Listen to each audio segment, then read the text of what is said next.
નમસ્કાર દર્શક મિત્રો, હોટ ટોપિકમાં આપ સૌનું સ્વાગત છે. આપની સાથે હું છું શિવમ. દર્શક મિત્રો, દિવાળીની શરૂઆત જે પર્વની શરૂઆત થઈ ગઈ છે અને આપણે વાત કરીએ તો ગુજરાત રાજ્યમાં ખાસ કરીને આપણે વાત કરીએ તો તમામ મંત્રીમંડળમાં જે દિવાળી અવસરે જે વિસ્તરણ કરવામાં આવ્યું છે અને આજે જે શુભ દિવસ અને શુભ દિવસ પર જે દિવાળીની શરૂઆતમાં જ જે નવા મંત્રીઓ છે તેમણે કાર્યભાર પણ સંભાળી લીધો છે. ત્યારે ખાસ આપણે વાત કરીશું જે નવું વિસ્તરણ કરવામાં આવ્યું અને તેમને ખાતાની ફાળવણી પણ કરી દેવામાં આવી છે. ત્યારે જે પ્રકારે ખાતાની ફેરબદલ કરવામાં આવી છે, જે જૂના મંત્રીઓ છે તેમાંથી કનુ દેસાઈની વાત કરીએ તો તેમને નાણાં ખાતું યથાવત રાખવામાં આવ્યું છે અને તેની સાથે તેમને અન્ય એક ખાતું આપવામાં આવ્યું છે.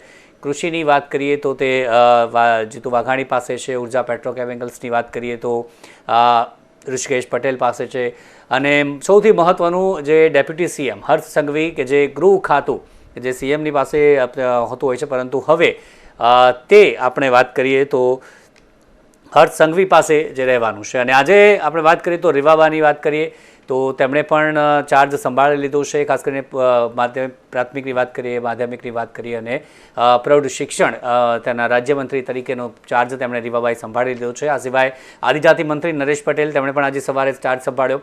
ડેપ્યુટી સીએમ હર્ષ સંઘવી કે તેમના ખાસ કાર્યાલયમાં પૂજા વિધિ કરાવી અને ત્યારબાદ તેમણે પણ ચાર્જ કે જે સંભાળી લીધો. કૌશિક વેકરિયાની વાત કરીએ તેમણે પણ જે ચાર્જ આજે સંભાળી લીધો છે. ત્યારે જે પ્રકારે ખાતાની ફાળવણી કરવામાં આવી છે, આરોગ્ય ખાતું આપણે વાત કરીએ તો તે પ્રફુલ્લ પાનસેરિયાની પાસે આ વખતે ગયું છે અને નવા મંત્રીઓ જે સામેલ કરવામાં આવ્યા છે તેમને જે પ્રકારે ખાતાની ફાળવણી કરવામાં આવી છે. ત્યારે આજે આપણે વાત કરવાના છીએ તે જ અંગે કે જે પ્રકારે ખાતાની ફાળવણી કરવામાં આવી છે ત્યારે આગામી સમયમાં કેવા પ્રકારની કામગીરી તેમાં રહેવાની છે, કયા કયા વિભાગમાં ખાસ મોટા પ્રશ્નો છે. જે આદિવાસી વિભાગની આપણે વાત કરતા હોઈએ છીએ ત્યારે નરેશ પટેલની પાસે એ મોટો પડકાર છે, કારણ કે ઘણા બધા જે એવા પ્રશ્નો છે આદિવાસી વિસ્તારના કે જે હજી પણ હલ નથી થયા. તે પછી રોડ રસ્તાના સવાલો હોય કે ઘણા બધા જે સવાલો છે તે આવતા હોય છે, પરંતુ હવે મંત્રી બન્યા બાદ જે કેવી રીતની કામગીરી તેમની રહેવાની છે તે પણ ચોક્કસથી મહત્ત્વનું રહેવાનું છે. આગામી સમયમાં જે જાન્યુઆરી ફેબ્રુઆરીમાં સ્થાનિક સ્વરાજની ચૂંટણી પણ છે ત્યારે તેની કેવી રીતની તૈયારીઓ છે અને તેની પહેલાં કેવા પ્રકારની કામગીરી કરવામાં આવશે સ્થાનિક સ્વરાજને જે પાર પાડવા માટે.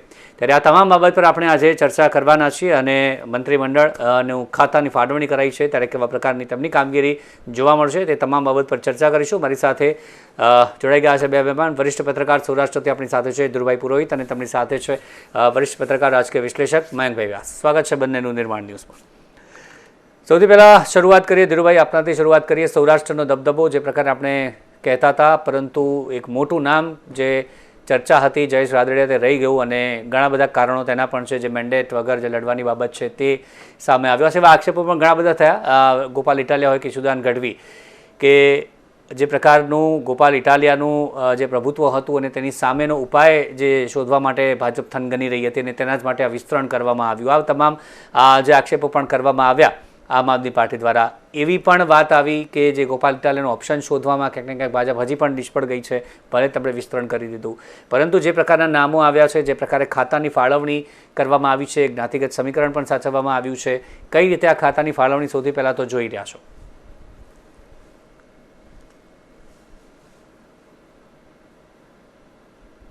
જે ખાતાઓ આપવામાં આવ્યા છે એ ખાતાઓને જોતા અને જે રીતે નવા મંત્રીઓનું નામ બધા મંત્રીઓને જે રીતે શપથવિધિ કરવામાં આવી છે, કેટલાક ન કલ્પેલા કે ન ધારેલા નામો પણ આવ્યા છે.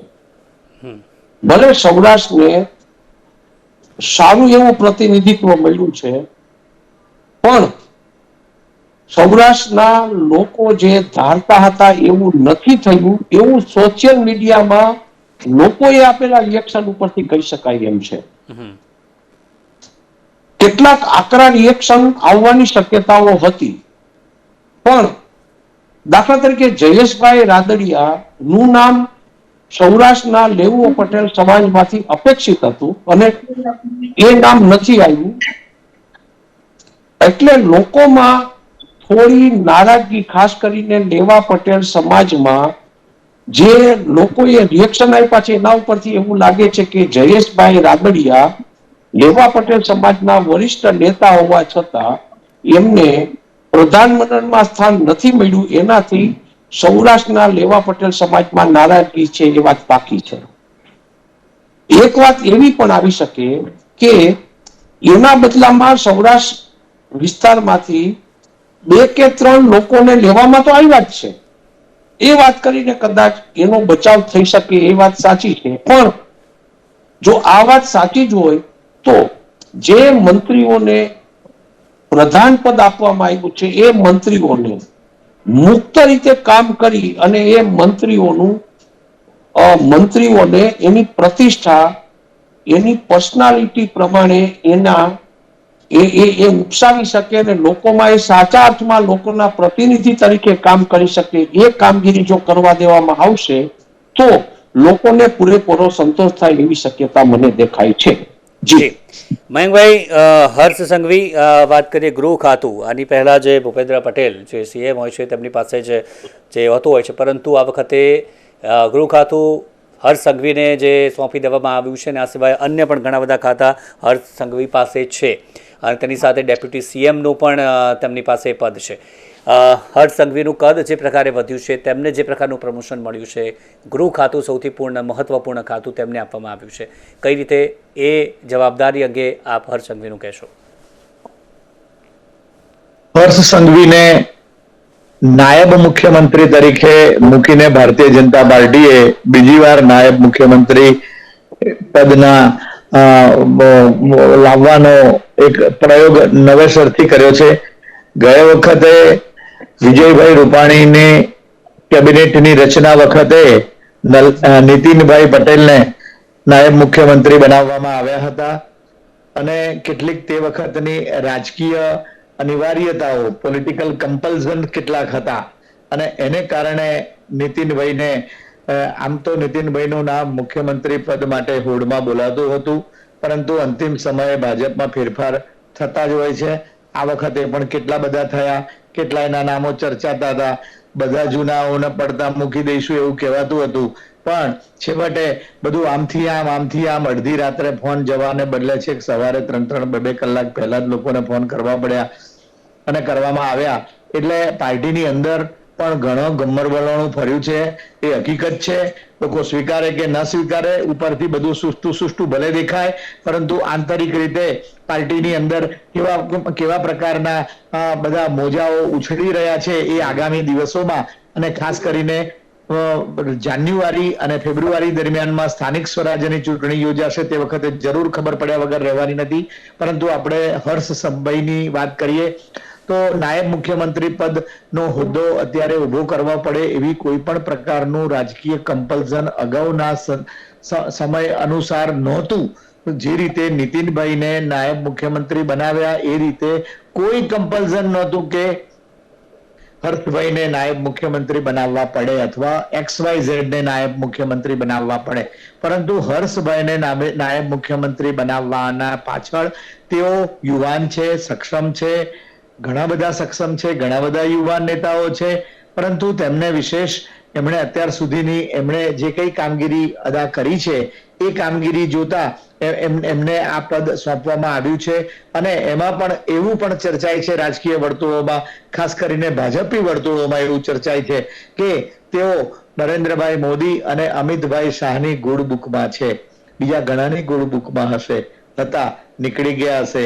આ તો બધું રાજકારણમાં થતું રહે છે, પરંતુ હર્ષભાઈ સંઘવી જેવા યુવા ચહેરાને નાયબ મુખ્યમંત્રી પદનો હોદ્દો આપીને ભારતીય જનતા પાર્ટીની શીર્ષસ્થ નેતાગીરીએ સમગ્ર દેશમાં જ્યાં પણ ભારતીય જનતા પાર્ટીના એકમો અસ્તિત્વ ધરાવે છે, ભાજપના સરકારો અસ્તિત્વ ધરાવે છે, ત્યાં બધે એક પ્રકારનો નવો મેસેજ પાસ કરવાની કોશિશ એવું પણ જણાય છે. આ પહેલા આગળની વાત કરીએ પછી ગુજરાત ઉપર આવીએ તો ભારતીય જનતા પાર્ટી આગામી દિવસોમાં નવા રૂપે રંગે કાયાકલ્પ કરવા જઈ રહી છે. એનો આ એક મોટો નિર્દેશ છે. યુવા ચહેરાઓ, પાર્ટીને યુવાન બનાવવાની છે અને ઘરડા અને ઉંમરલાયક અનુભવી પીઢ વ્યક્તિઓને પણ રાખવાના છે અને જે આપણા મંત્રીમંડળની રચના થઈ એમાં અનેક પીઢ અનુભવી મહાનુભાવો સમાવિષ્ટ કરાયા છે. એ રીતે જોતા એ તો છે જ, પરંતુ પાર્ટીને સુકાન હવે આગામી દિવસોમાં યુવા ધન પાસે જઈ રહ્યું છે એવો સ્પષ્ટ સંદેશ ભાઈ હર્ષભાઈની પસંદગી પાછળ છે. હર્ષભાઈ ક્ષમતા ધરાવે છે. ગૃહ ખાતું તેમની પાસે રાજ્ય કક્ષાનો હવાલો હતો, અત્યારે તેમને ગૃહ, પોલીસ, જેલ અને રમતગમત, ન્યાયતંત્ર, કાયદો, એ વાહન વ્યવહાર અને ખાસ કરીને MSME, હવે આ બધા જે ક્ષેત્રો જે છે, વાહન વ્યવહાર ક્ષેત્ર તો બરાબર છે, પણ MSME ક્ષેત્ર જે છે, યુવક ગમત અને યુવક સેવા સાંસ્કૃતિક પ્રવૃત્તિ વિભાગ એમને જે સોંપવામાં આવ્યો છે, તો આગામી દિવસોમાં 2030 ની અંદર કોમનવેલ્થ ગેમ માટેનું યજમાન પદ અમદાવાદને મળે એના ઉજળા સંજોગો છે જે લગભગ સુધી નક્કી થઈ ચૂક્યું છે. એટલે એ રીતે જોતા એનું સફળતાપૂર્વક આયોજન કરાય અને એને એક્ઝિક્યુશન બરાબર કરી શકે એટલા માટે પણ એક મોટું આ પરિબળ જોઈ શકીએ છીએ કે ભાઈ હર્ષભાઈને આ બધા ખાતાની અને જવાબદારી આપી છે. મુખ્યમંત્રી શ્રી ની પણ ઘણું બધો ભાર હળવો કરવામાં આવ્યો છે. અને સાથે સાથે હું તમને કહું કે મોઢવાડિયા જેવા કોંગ્રેસમાંથી ભાજપમાં આવેલા અને સિનિયર ગુજરાત કોંગ્રેસના પ્રમુખ હતા, એટલે સન્માનીય નેતા છે, એમને પણ સમાવેશ કર્યા છે. તે છતાં પણ એમને બહુ એવું મોટું ખાતું આપવામાં આવ્યું નથી. વન, પર્યાવરણ, ક્લાઇમેટ ચેન્જ, વિજ્ઞાન પ્રયોગો એવા ખાતા આપ્યા છે. જીતુભાઈ વાઘાણીએ પણ અત્યાર સુધીમાં જે કઈ કામગીરી કરી છે પાર્ટીમાં છેલ્લા કેટલાક વર્ષોમાં, એના ભાગરૂપે તે છતાં પણ એમને કૃષિ, ખેડૂત કલ્યાણ, સહકાર, પશુપાલન, સહકાર મોટો વિભાગ આપવામાં આવ્યો છે. સૌરાષ્ટ્રમાંથી જે રીતે વિઠ્ઠલભાઈ ના દીકરા, વિઠ્ઠલભાઈને એટલા માટે યાદ કરીએ કે દિગ્ગજ નેતા હતા, જયેશભાઈ ને જે રીતે સમાવેશ કરવામાં આવ્યો નથી, એટલે કડવા પાટીદાર, લેવા પાટીદાર એ બંને સમુદાયમાં ખાસ કરીને લેવા પાટીદાર જેનું સંખ્યાબળ પણ ખાસું છે અને ખૂબ જ બોલતા નેતાઓ છે લેવા પાટીદાર સમુદાયના, તો એમાં એમને જે કૌશિકભાઈ વેકરિયા અને જીતુભાઈ વાઘાણી પણ બંને લેવા પાટીદાર માંથી આવે છે. તો એ બધું બેલેન્સ કરવાની કોશિશ કરી છે. અને એક વાત એવું પણ ઇક્વેશન ચાલી રહ્યું છે કે ખોડલધામ સંસ્થા સૌરાષ્ટ્રમાં ખૂબ જ આણ પ્રવર્તાવતી સંસ્થા છે. તેમના વડા માન્ય નરેશભાઈ પટેલ એ પણ જે પ્રકારે ઈચ્છતા હોય છે એવા પ્રકારનું ગોઠવણ થતી રહેતી હોય છે, એ પણ છે. એટલે નરેશભાઈનું પણ સહમતિ મત મન પણ આની પાછળ લેવાયું હોય એવી પૂરી સંભાવના, ચોક્કસથી ઘણી સંભાવના છે. અને હા, તેની સાથે જે આપણે વાત કરીએ ધીરુભાઈ, અન્ય જે નામની વાત કરીએ, રીવાબાની વાત કરીએ. આજે તેમણે ચાર્જ સંભાળી લીધો છે અને ધીરે ધીરે તમામ લોકો ચાર્જ સંભાળી રહ્યા છે. ઋષિકેશ પટેલનું ખાતું બદલાયું છે. ઉર્જા, પેટ્રોકેમિકલ્સ તેમને આપવામાં આવ્યું છે. આ સિવાય પંચાયત અને રૂરલ હાઉસિંગ તેમની પાસે છે. સાથે શિક્ષણ, પ્રાથમિક શિક્ષણ, માધ્યમિક અને પ્રૌઢ શિક્ષણ, આ ત્રણ રીવાબાની પાસે છે. રાજ્યકક્ષાના મંત્રી અને તેની સાથે જે કેબિનેટનું પણ સ્થાન છે, શિક્ષણ મંત્રી આપણે જે વાત કરીએ તો તેમની પાસે છે. સાથે જ કઈ રીતે જોઈ રહ્યા છો રીવાબાની જે પ્રકારે અત્યારે તેમનું પણ પ્રમોશન થયું છે, ધારાસભ્યમાંથી મંત્રી, રાજ્યકક્ષાના મંત્રી બન્યા છે, એમની કામગીરી આપ કઈ રીતે જોઈ રહ્યા છો? અને સાથે સૌરાષ્ટ્રના અન્ય જે નેતાઓને જે કામગીરી સોંપવામાં આવી છે, સૌરાષ્ટ્ર કચ્છ બંનેની વાત કરીએ, પ્રદ્યુમન વાજાને પણ જે આપણે વાત કરીએ તો તેમને પણ જે ખાતું ખાસ કરીને જે મળ્યું છે સોશિયલ જસ્ટિસ, એમ્પાવરમેન્ટ, પ્રાઇમરી, સેકન્ડરીના કેબિનેટ મિનિસ્ટર ત્યારે છે અને રાજ્યકક્ષાના મંત્રી રીવાબા, કઈ રીતે જોઈ રહ્યા છો? બેન, રીવાબા કામ કરશે. રીવાબા જે પરિવારમાંથી આવે છે અને જે પરિવારમાં એમનું સાસરું છે, બંને પરિવાર ગુણવત્તાવાળા છે. બીજું, રીવાબા કે પ્રદ્યુમન વાજા જેવા જે યુવાન લોકો છે, એ લોકો રાજનીતિમાં પૈસા કમાવા માટે અથવા તો પોતાનું જૂથ ઊભું કરવા માટે નથી આવ્યા સાહેબ. રીવાબા કામ કરશે એ ચોક્કસ, કારણ કે એનો આખો પરિવાર સંસ્કારી છે. એને જે ઘટતું હોય તો એક ઘટે છે લોકપ્રિયતા. કદાચ એ લોકોમાં ખૂબ લોકપ્રિય થશે રીવાબા. પ્રદ્યુમન વાજા, ડોક્ટર પ્રદ્યુમન વાજા, એ આપને કદાચ ખબર જ હશે કે પ્રદ્યુમન વાજાનો પરિવાર નરેન્દ્રભાઈની ખૂબ નજીક. ક્યાંક ને ક્યાંક સારવાર વાળી વાતમાં નરેન્દ્રભાઈ કે એના પરિવારને મદદ કરી હોય, એને કારણે પ્રદ્યુમનભાઈને એ પરિવાર સાથે નજીકતા આવી. પણ એ ગુણવત્તાવાળા માણસ છે, ડોક્ટર કક્ષાના વ્યક્તિ છે, એ પણ કામ કરશે. અર્જુનભાઈ મોઢવાડિયામાં મયંકભાઈ જે વાત કરીને એ વાત સાચી છે. અર્જુનભાઈ મોઢવાડિયા પણ એ વિસ્તારના ખૂબ લોકપ્રિય અને પીઢ અને અનુભવી નેતા છે. ફક્ત અને ફક્ત નરેન્દ્રભાઈ સાથેના અંગત સંબંધોને કારણે અર્જુનભાઈ અને નરેન્દ્રભાઈ નજીક આવ્યા એને કારણે અને કદાચ અર્જુનભાઈ મોઢવાડિયાને મંત્રી પદ આપવામાં આવ્યું છે સૌરાષ્ટ્ર માટે બહુ સારી વાત છે. પણ અર્જુનભાઈને જે ખાતું આપવામાં આવ્યું છે ને એમાં થોડી વાત મારે કરવી છે.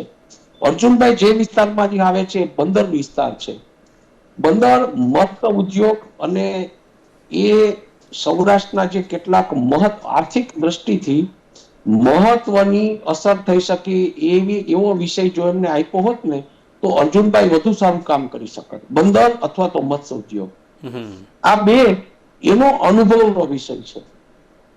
પણ મને ચોક્કસ લાગે છે કે અર્જુનભાઈ પણ તેના અનુભવને આધારે એક સફળ મંત્રી તરીકે અને કેબિનેટ મિનિસ્ટર બનાવ્યા છે એટલે સ્વતંત્ર રીતે કામ કરી શકશે. બીજી વાત કરી ઋષિકેશભાઈની. ઋષિકેશભાઈ અનુભવી નેતા છે એટલે ઋષિકેશભાઈ પણ કામ કરશે. 3-4 મંત્રીમંડળમાં જે 3-4-5 લોકો એવા આવ્યા છે કે જે લોકો આપણે જેને કહીએ ને કે એનો ધ્યેય ફક્ત રાજનીતિ કરીને લોકોની સેવા કરવાનો છે એવા લોકો આવ્યા છે. એ લોકો સફળ પણ થશે. પણ રાજનીતિમાં જેને કદ પ્રમાણે વેતરવામાં આવે એવી સ્થિતિ જો ભાજપમાં ન થાય, કારણ કે રાજકીય પક્ષોમાં સ્થિતિ શું હોય છે, જ્યારે વ્યક્તિગત લોકપ્રિયતા વધે છે ને એ વ્યક્તિગત લોકપ્રિયતા રાજનીતિમાં બીજા લોકોથી સહન નથી થતી એટલે એને કદ પ્રમાણે વેતરી નાખવામાં આવે છે. એટલે મયંકભાઈની વાત કેટલીક દ્રષ્ટિએ મને સાચી એટલા માટે લાગે છે અને હું પણ કહું છું કે જે મંત્રીશ્રીઓ આવ્યા છે પ્રદ્યુમનભાઈ, અર્જુનભાઈ, રીવાબા કે બીજા કેટલાક મંત્રીઓ, જે મંત્રીઓ સાચા અર્થમાં કામ કરી શકે એમ છે, યુવાન છે, એની એક પોતાની અલગ પર્સનાલિટી છે, એના પરિવારના સંસ્કાર છે અને લોકોમાં લોકપ્રિય છે અર્જુનભાઈ જેવા, એને સ્વતંત્ર રીતે કામ કરવા દેવામાં આવે અને મંત્રીઓને ખાસ કરીને પ્રદેશ નેતાગીરી ખાસ કરીને સંગઠનમાંથી જો ડિસ્ટર્બ કરવામાં ના આવે અને સ્વતંત્ર રીતે જો કામ કરવા દેવામાં આવશે તો આ મંત્રીઓની એની પર્સનાલિટીનો ભાજપને લાભ મળશે અને ચોક્કસ લોકપ્રિય થશે, જેનો ફાયદો ભાજપને અને એનો ફાયદો મતોમાં પણ થશે, લોકોને સંતોષ થશે. જી ચોક્કસથી. આગળ ટૂંકમાં હજી પણ ઘણા બધા મંત્રીઓ વિશે વાત કરવાની છે. મયંકભાઈ, ટૂંકમાં ખાસ કરીને આપણે વાત કરીએ પ્રફુલ્લ પાનસેરિયા જે રાજ્યમંત્રી હેલ્થ વિભાગ તેમને આ વખતે સોંપવામાં આવ્યું છે અને તેમની સાથે નરેશ પટેલની આપણે વાત કરીએ તો તેમને આદિજાતિ વિકાસની આપણે વાત કરીએ. આ પણ એક મહત્વનો જે ભાગ છે વિકાસની દ્રષ્ટિએ. ત્યાં ઘણા બધા પ્રશ્નો છે આદિજાતિ વિસ્તારમાં અને સાથે આરોગ્ય ખાતું. નરેશ પટેલ અને આમના વિશે પ્રફુલ્લ પાનસેરિયા એમની કામગીરી લઈને શું કહેશો? બંને દક્ષિણ ગુજરાતના મહાનુભાવો છે. નરેશભાઈ પટેલ ખૂબ જ અને જેને કહેવાય કે ખૂબ એન્થુ વ્યક્તિ છે અને એમને આદિજાતિ વિકાસ અને કુટીર ખાદી ઉદ્યોગ એ આદિજાતિ જે વિકાસનો જે કામગીરી સોંપી છે એ ઇટસેલ્ફ ખૂબ જ મહત્વનો પોર્ટફોલિયો છે. અને પ્રફુલ્લભાઈ પણ સુરતના અને આરોગ્ય પરિવાર કલ્યાણ એમને પણ સોંપીને એક મહત્વનું ખાતું એમને સોંપવામાં આવ્યું છે. પરંતુ જેના ખરેખર બહુ મહત્વ કહેવાય એવા પ્રકારના ખાતામાં શહેરી વિકાસ ખાતું અત્યાર સુધી માન્ય મુખ્યમંત્રી પોતાની સાથે રાખતા હતા, કારણ કે અમદાવાદ મ્યુનિસિપલ કોર્પોરેશનનો અને ઓડાનો એમને જે અનુભવ હતો અને અમદાવાદમાંથી ઘાટોડિયા વિસ્તારમાંથી તેઓ આવી રહ્યા છે એટલે એ રીતે જોતા શહેરી વિકાસ ખાતું એમણે પોતાની પાસે રાખ્યું હતું. પરંતુ હવે એ કનુભાઈ દેસાઈને આપ્યું છે. પરંતુ જેને બહુ સંવેદનશીલ, અળવિતરા, જોખમી એવા પ્રકારના ખાતા કહેવાય એ તમામ મોટા ભાગના એવા ખાતાઓને માનનીય મુખ્યમંત્રી શ્રીએ પોતાની પાસે રાખ્યા છે. એનો ઉદાહરણ કહીએ તો મહેસૂલ, રેવન્યુ, માર્ગ મકાન, નર્મદા, ખાણ ખનીજ અને બંદરો. આ જે વિભાગો જે છે એ અત્યંત સંવેદનશીલ અને કાબુમાં રાખવા જરૂરી છે. ભ્રષ્ટાચારની મેક્સિમમ ફરિયાદો જે છે, વાહન વ્યવહારમાં ભ્રષ્ટાચારની ફરિયાદો આવે તો હર્ષભાઈની પાસે ગયું છે.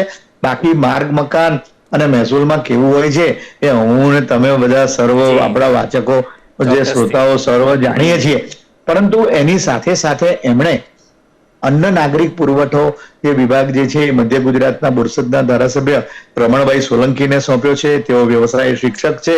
એ જ રીતે કમલેશ પટેલ જે છે એને નાણાં વિભાગનો રાજ્ય કક્ષાનો હવાલો સોંપ્યો છે. નાગરિક સંરક્ષણ પણ નાણાં વિભાગનો જે સોંપ્યો છે એ અત્યંત મહત્વનું છે. એવો મધ્ય ગુજરાતના પેટલાદના ધારાસભ્ય છે, સહકારી પ્રવૃત્તિ સાથે સંકળાયેલા છે, નવો ચહેરો છે. એ જ રીતે સંજયભાઈ મહિડા મહુધાના ધારાસભ્ય, એમને મહેસૂલ ખાતાનો રાજ્ય કક્ષાનો હવાલો સોંપ્યો છે. તમે જુઓ કે આ નવા 3 જે મધ્ય ગુજરાતનું પ્રતિનિધિત્વ કરતા હોય એવા મહાનુભાવોને આ રાજ્ય કક્ષાનો હવાલો, જેનો મુખ્ય કેબિનેટ કક્ષાનો અને મુખ્ય હવાલો મુખ્યમંત્રી શ્રી પાસે છે, એવા વિભાગને નાણાં વિભાગનો કનુભાઈ પાસે છે.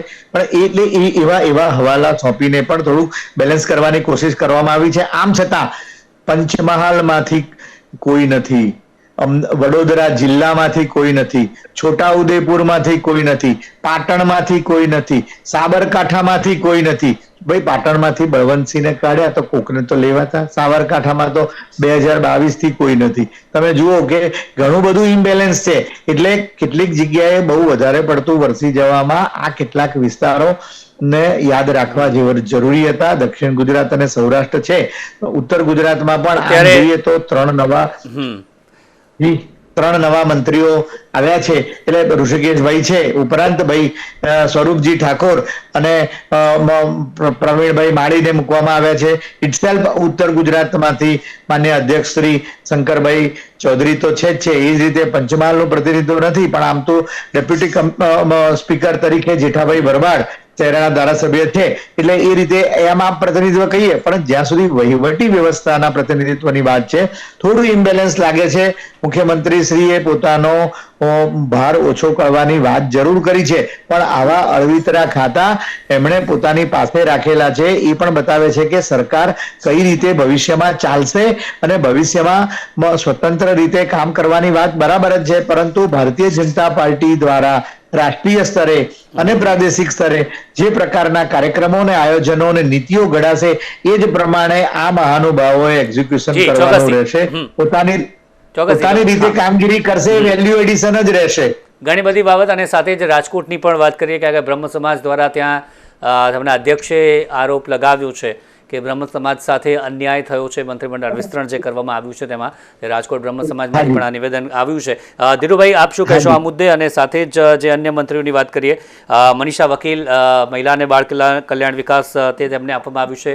આ સિવાય કુંવરજી બાવળિયાની વાત કરીએ તો તેમને લેબર સ્કિલ ડેવલપમેન્ટ તે આ વખતે તેમને આપવામાં આવ્યું છે, પાણી પુરવઠાથી બદલીને તે. અને તેની સાથે કાંતિ અમૃત્યા, કારણ કે તેમને આપણે જાણીએ છીએ ચર્ચામાં રહેતા હોય છે, અને તેમને પણ જે લેબર અને સ્કિલ ડેવલપમેન્ટ તેના રાજ્ય કક્ષાના, કુંવરજી બાવળિયા કેબિનેટ કક્ષાના, કઈ રીતે જોઈ રહ્યા છો?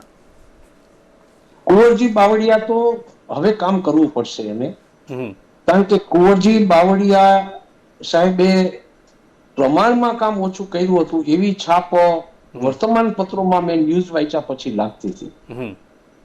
પેલા બેનની વકીલ જે બેન વાત કરો છો એ નવા છે, પણ એની પાસે જે મહિલા અંગેનું ખાતું આવ્યું છે એ વ્યવસાય જો વકીલ હશે એનો પરિચય મને બહુ નથી.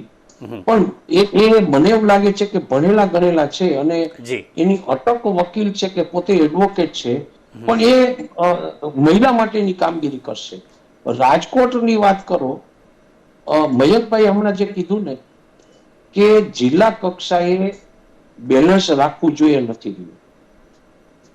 ક્યાંક ને ક્યાંક રાજકોટમાં જૂથવાદ કામ કરી ગયો છે, પણ પાર્ટીનો જૂથવાદ કામ કરે અને પાર્ટીના જૂથવાદને કારણે એ વિસ્તારના લોકોને પ્રતિનિધિત્વ ન મળે, એનાથી લોકોને નુકસાન જાય છે. પાર્ટીનો જૂથવાદ એ પાર્ટીનો વિષય છે, ભાજપનો.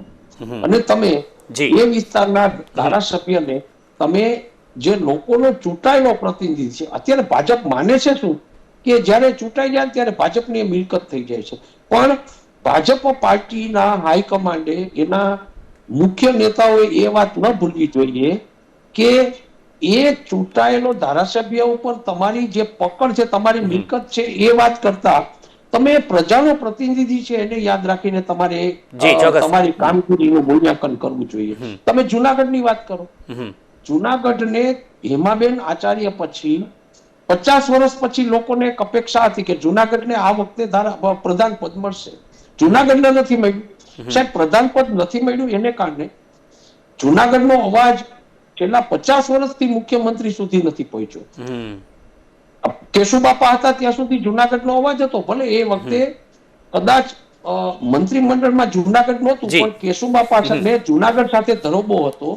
વિસાવદર પંથકમાં વારંવાર આવતા હતા, એને કારણે જુનાગઢનો અવાજ જી ચોક્કસથી ધીરુભાઈ ઘણી બધી બાબત છે ચર્ચા કરવા લાયક હજી, પરંતુ સમયનો અભાવ છે, અહીંયા ચર્ચાને રોકવી પડે છે. પરંતુ ઘણા બધા વિસ્તાર, સાબરકાંઠાની વાત કરી, જુનાગઢની વાત કરી, રાજકોટ ને આપણે વાત કરીએ, ત્યાં ક્યાંક ને ક્યાંક નથી આપવામાં આવ્યું. તેને કારણે જે અસંતોષનો માહોલ આગામી સમયમાં આવે છે કે કેમ તે પણ ચોક્કસ. પરંતુ અત્યારે તો રાજકોટથી આપણે વાત કરી કે બ્રહ્મ સમાજ દ્વારા આજે કહેવામાં આવ્યું છે કે અન્યાય થયો છે બ્રહ્મ સમાજને, પરંતુ અત્યારે 2027ની ગણતરી ધ્યાને રાખીને આ તમામ વિસ્તરણ કરવામાં આવ્યું છે. તેનો કેટલો ફાયદો થશે તે જોવું રહેશે, અને સાથે જ વિસ્તરણ કરવામાં આવ્યું છે, જે ખાતા ફાળવવામાં આવ્યા છે તેમાં કેવી કામગીરી કરવામાં આવી છે તે પણ મહત્વનું રહેશે. મારી સાથે ચર્ચામાં જોડાયા ધીરુભાઈ અને મયંકભાઈ, બંનેનો આભાર આ ચર્ચામાં જોડાયા. Thank you very much. તો દર્શક મિત્રો, હાલ હોટ ટોપિકમાં બસ આટલું જ. ફરી મળીશું નવા મુદ્દા સાથે. રજા આપશો. નમસ્કાર.